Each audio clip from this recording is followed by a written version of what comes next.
멀쩡한 의사들의 본격 재능 낭비 프로젝트 나는 의사다 시즌 4. 보이는 라디오입니다.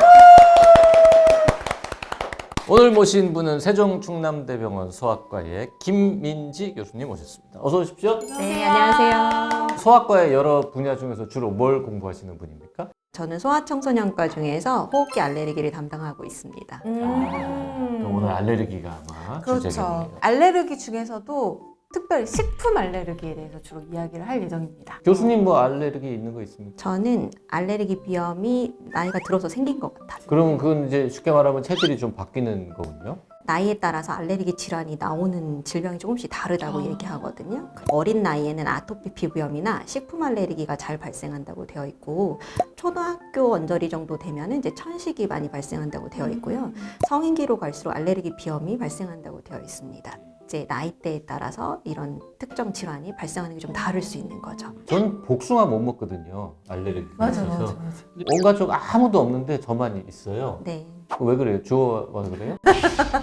꼭 유전으로 되지 않는 건 거죠. 난데없이 나올 수도 난데없이. 있으니까요. 네. 양 부모 다 알레르기 질환이 있는 경우에 자녀가 알레르기 질환을 가질 확률이 한 40% 정도 된다고 얘기하거든요. 근데 그러면 이제 너무 죄책감을 부모님들이 많이 가지시는데요. 실제로 이런 유전적 성향뿐만이 아니라 외부의 여러 가지 인자, 산업화되고 대기 오염되고 미세먼지가 뭐 많아진다든지 이런 여러 가지 환경적 인자들도 알레르기 질환들을 만드는 데 기여한다고 알려져 있습니다. 그러니까 100% 유전은 그러면 아니다. 제가 나중에 10년 후에 20년 후에는 복숭아를 혹시 먹을 수 있게 되거나 이럴 수도 있습니까? 일단은 진짜 알레르기가 맞는지를 진단을 해봐야 될 것 같고요. 먹었을 때 괜찮다 이럴 때는 증상이 나오고 어떨 땐 안 나온다 하면은 알레르기가 아닐 가능성도 되게 많아서요. 또 예를 들어 아빠가 계란을 먹고 나서 아이한테 뽀뽀를 했더니 거기에 두드러기 났다든지 그렇게 접촉으로 나오는 경우가 있을 수 있는데 그런 것들은 굉장히 심한 알레르기가 있는 경우들이거든요. 근데 이제 접촉에 의한 알레르기는 주의를 해야지 되는 게 실제가 아닌 경우도 되게 많아요. 그러니까 예를 들어서 엄마들이 처음 이유식을 해보실 때 약간 간이 되어 있다든지 과일 같은 거를 섭취하고 나서 약간 피부가 울긋불긋해졌어요. 알레르기가 맞아. 있는 것 같아요. 그런 얘기를 많이 하시는데요. 실제로 그 식품에 약간의 간이나 그런 산도 같은 게 아이들은 피부가 약하기 때문에 거기 주변에 이제 묻으면 약간 붉어지는 거기 때문에 닿는 것들은 알레르기라고 진단할 때 굉장히 주의를 요합니다. 그래서 처음에 이유식 할 때는 조그맣게 잘라가지고 입안에 쏙 넣어주라고 그렇게 얘기하거든요. 아이들한테 제일 흔한 알레르기 과일 알레르기. 식품은 뭐예요? 과일은 사실 청소년 이후에 많고요. 계란, 우유, 밀가루 이렇게 세 개가 계란, 제일 많습니다. 밀가루. 네. 그럼 얘네는 언제부터 줄 수 있는 거예요? 보통 우리가 이유식 할 때 이제 처음 시도를 하시게 되시잖아요. 과거에는 이렇게 고알레르기 식품이라고 알려져 있는 식품들을 늦게 섭취하라는 얘기들이 있었는데요. 요새는 조기에 섭취를 하는 것들이 식품 알레르기를 예방하는 데도 도움이 되고 또 장관 면역에서 더 그런 균형을 이루는 데 도움이 된다고 해서 최근에는 돌 이전에 여러 가지 식품을 골고루 잘 섭취하는 게 도움이 된다고 얘기하고 있습니다. 그럼 예를 들어서 밀가루에 알레르기가 있는 아이한테 밀가루를 조금씩 먹여요? 그건 좀 다른 얘기인데요. 알레르기가 있으면 먹으면 안 되는 거고 알레르기가 있는지 없는지 모르는 상태에서는 조기 열심히 골고루 먹이시는 게 도움이 됩니다. 미리 알고 싶어서 오시는 경우도 되게 많거든요.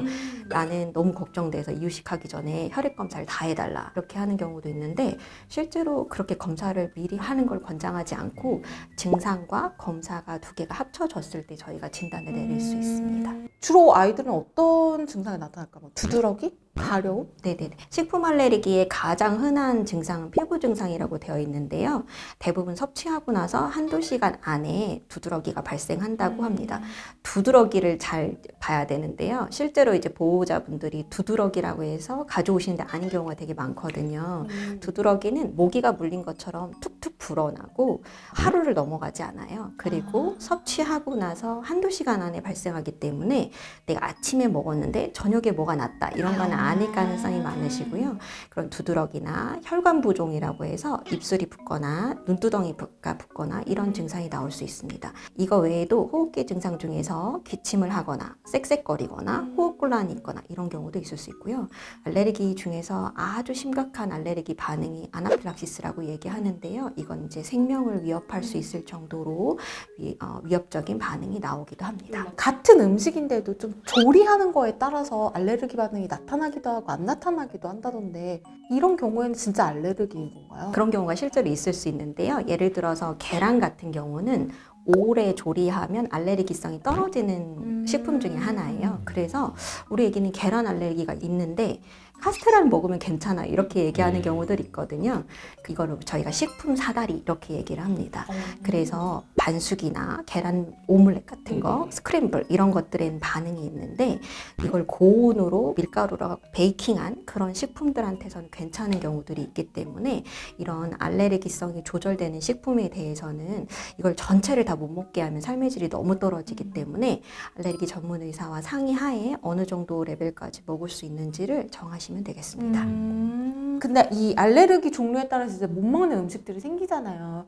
영양학적으로 발달에 부족해지지 않을까라는 맞아요. 걱정도 되는데 식품 알레르기는 굉장히 환자의 삶의 질도 떨어뜨리고 보호자의 삶의 질도 떨어뜨리는데요. 애들이 또 특히 많이 발생하는 계란이나 우유 같은 경우에는 특히나 섭취하는 음식에 너무 많이 포함되어 있으니까 저희가 계란 알레르기나 우유 알레르기로 진단을 하게 되면 이걸 대체할 수 있는 식품을 꼭 안내를 하는데요. 계란 같은 경우에 이제 단백 성분을 많이 가지고 있으니까 이걸 대체하기 위해서 소고기, 돼지고기, 닭고기 이런 것들을 섭취를 하시도록 하고 우유 같은 경우에 이제 칼슘이나 이런 것들이 부족할 수 있으니까 뭐 잔멸치나 칼슘 보강 두유나 이런 것들을 섭취하시도록 안내하고 있습니다. 알레르기 보는 의사 선생님들은 진료 시간이 좀 길 것 같습니다. 설명하느라고. 그렇죠. 막 써가지고 오잖아요. 막 이거 먹어도 돼요, 먹어도 맞습니다. 돼요. 네. 실제로 이제 병원에 오시면 저희가 문진을 굉장히 길게 하는 파트 중에 하나인데요. 진료를 잘 보려면 자기의 증상을 잘 설명하는 게 좋은데 제가 막 꼬치꼬치 캐물으면 되게 갑자기 막 생각이 안 나셔서 당황하시는 경우들이 있거든요. 그래서 피부에 뭐가 발생하면 사진을 찍어 오신다든지 음식 일지 같은 걸 써가지고 오시면 저희가 진료를 더 잘 볼 수 있는데 도움이 됩니다. 알레르기 가능성이 높아 보인다. 그럼 이제 확진을 하셔야 되잖아요. 그럼 어떤 검사를 하게 되나요? 네, 병원에 오셔서 문진을 하시고 나면 저희가 의심되는 식품에 대해서 혈액 검사나 피부 단자 검사라는 걸 하게 되는데요. 그 대표적으로 하는 혈액 검사 중에서 특히 IgE라는 검사가 있습니다. IgE라는 성분이 굉장히 높다. 그러면 혈액 검사를 하고 이거는 식품 알레르기가 맞습니다. 이렇게 확진이 되게 되고요. 증상도 조금 모호한데 혈액 검사도 조금 모호하다. 그러면 병원에서 경구 유발 검사라고 하는 걸 하게 됩니다. 그 문제되는 식품을 직접 먹여보는 거예요. 그래서 낮은 용량에서부터 먹이면서 반응이 일어나는지를 보는 검사라고 생각하시면 되겠습니다. 그 말은 반대로 그 검사를 하면서 여기 용량까지는 이 음식을 먹어도 된다를 알 수도 있는 거예요. 맞습니다. 그러면 이렇게 검사를 받았어요. 그래서 완전히 확진이 됐습니다. 그럼 이제 치료를 해야 되는데 어떤 치료를 할 수 있을지 궁금해요. 알레르기의 치료는 크게 두 가지인데요. 내가 몸에 안 맞는 것을 피해라가 1번이고요. 2번은 내가 어쩔 수 없이 노출됐을 때 그거에 대한 반응을 줄여주는 약물을 복용하도록 하는 게 두 번째 치료입니다. 두드러기 반응 같은 경우에는 항히스타민제 같은 거를 조금 비상약으로 가지고 계시다가 복용을 하시면 되겠고, 그런데 아나필락시스라고 하는 굉장히 생명을 위협할 수 있는 반응이 나오게 되면 병력이 있었던 환자들 같은 경우에는 저희가 외래에서 자가주사용 에피네프린이라는 걸 처방을 하거든요. 그래서 스스로 이제 주사를 할 수 있게 교육을 하게 됩니다. 그 교수님한테는 약간 죄송한 말씀이지만 의사가 별로 해주는 게 없네요. 그게 무슨 말씀이세요? 네.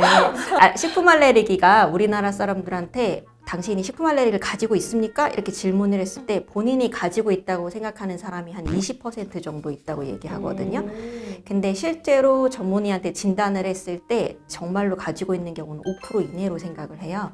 그러니까 의사가 해주는 가장 첫 번째 중요한 일은 그냥 진단이 제대로 안 됐는데 찜찜하게 식품을 못 먹고 하는 것을 해서 자유롭게 해줄 수 있다. 이거에서 가장 중요한 역할을 하게 됩니다. 제일 중요하네요. 화나신 거 아니에요? 이를 악물고 말씀하시는 거예요. 아닙니다.